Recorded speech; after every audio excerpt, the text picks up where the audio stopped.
కూర్చోరా.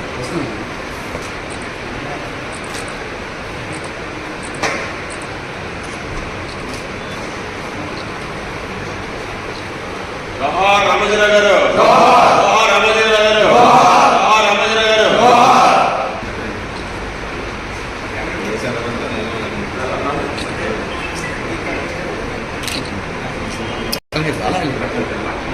ఫాస్ట్ రండి, ఫాస్ట్.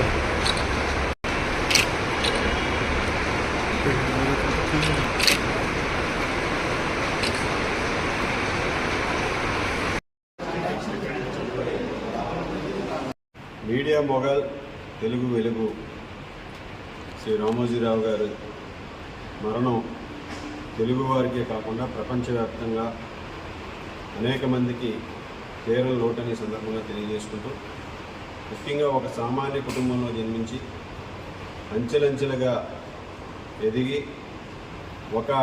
అన్ని రంగాల్లోనూ కూడా ఏ రంగంలో అయితే రామోజీరావు గారు అడుగుపెట్టారో అటువంటి అన్ని రంగాల్లోనూ కూడా తనదైనటువంటి ముద్ర వేసి ప్రపంచంలోనే ఒక ప్రత్యేకమైనటువంటి గుర్తింపు చెందినటువంటి వ్యక్తి రామోజీరావు గారు. అనేక మందికి ఉపాధి కల్పించి ఈ రాష్ట్రంలోనే ఒక ప్రముఖ వ్యక్తిగా సామాన్యులకి అందరికీ కూడా ఎంతో స్ఫూర్తిగా నిలిచినటువంటి వ్యక్తి రామోజీరావు గారు.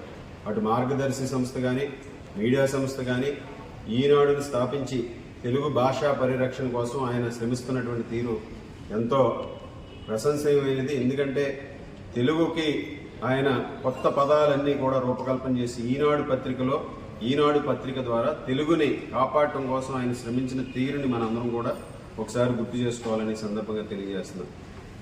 రామోజీరావు గారు స్థాపించినటువంటి మీడియా ద్వారా కేవలం లాభాపేక్షకే కాకుండా సమాజంలో ప్రజల్లో ఒక చైతన్యం తీసుకొచ్చే విధంగా అనేక ఉద్యమాల్లో రామోజీరావు గారు తనదైనటువంటి కృషి చేయడం జరిగింది. ముఖ్యంగా మొక్కలు నాటే కార్యక్రమం కానీ, సుజలాం సఫలం, అదేవిధంగా గ్రామీణ ప్రాంతాల్లో అభివృద్ధి, అలాగే అనేక మద్యపాన నిషేధ ఉద్యమంలో కానీ ఈ విధంగా ప్రజలను చైతన్యవంతం చేయడంలో ఇప్పటికప్పుడు రామోజీరావు గారు ముందుండి తెలుగు రాష్ట్రాల ప్రజల్ని ముందు నడిపించేటటువంటి పరిస్థితిని మనందరం కూడా చూసాం.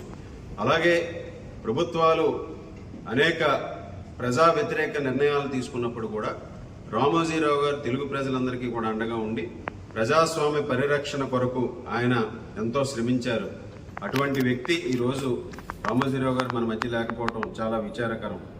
అటువంటి రామోజీరావు గారు మరణం ఈరోజు ప్రతి ఒక్కరికి, ప్రతి తెలుగు వారికి కూడా తీరని లోటని సందర్భంగా తెలియజేసుకుంటూ ఆయన ఆత్మకు శాంతి చేకూరాలని వారి కుటుంబ సభ్యులకు, సంస్థ ఉద్యోగస్తులకు, ఈటీవీ, ఈనాడు సంస్థ ఉద్యోగస్తులందరికీ కూడా ప్రగాఢ సానుభూతిని తెలియజేసుకుంటున్నాం.